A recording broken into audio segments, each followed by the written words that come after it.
D'accord. Petit détail, tout est dans les détails. Pas mal tout le monde allait chercher la tête parce que c'est la plus proche en premier, puis ensuite l'underhook.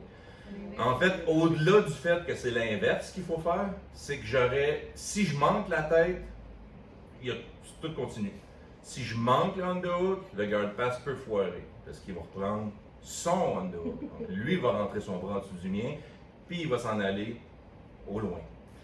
Donc, si j'ai quelque chose à faire, je pourrais faire que celui-là. Et ça irait quand même très bien. Fait que, gardez ça en tête. Ce qui nous amène à, il n'a pas aimé ma pression, donc il a ouvert ses jambes.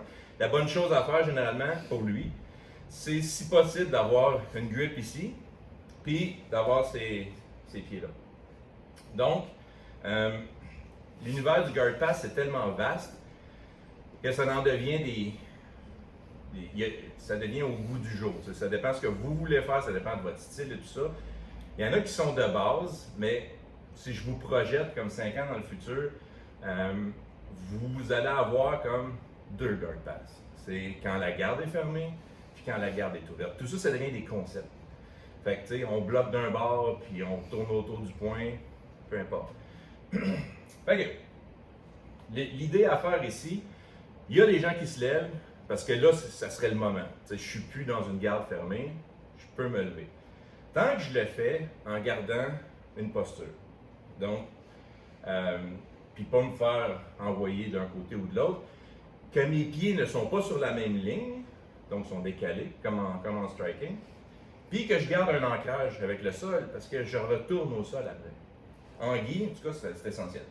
Fait qu'on va en voir un qui s'appelle le X-Pass. Donc, ma structure, c'est que je ne veux pas qu'il puisse tourner par là. Fait que je mets mon coude au niveau de son genou pour l'empêcher de tourner pendant une seconde.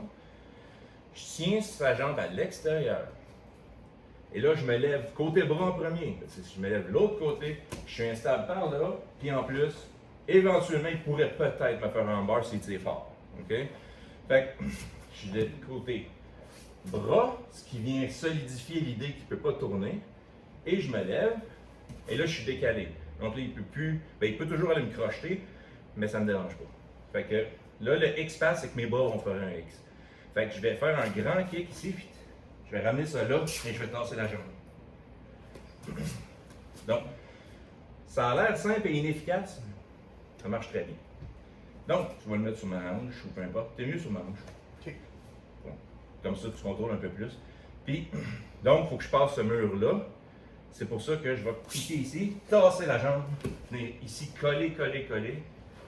Le plus de contact possible. J'ai un semblant de X, ou je peux leur nommer L, si vous voulez. Fait que l'idée est que, à partir du moment où vous faites ça, il faut que la pression s'en aille par là. Il faut que ces hanches tournent de l'autre côté. S'il y a une pression à mettre, il faut la mettre la diagonale par là. Si vous le laissez faire, si vous avez une espèce d'espace là, il va juste remettre sa garde.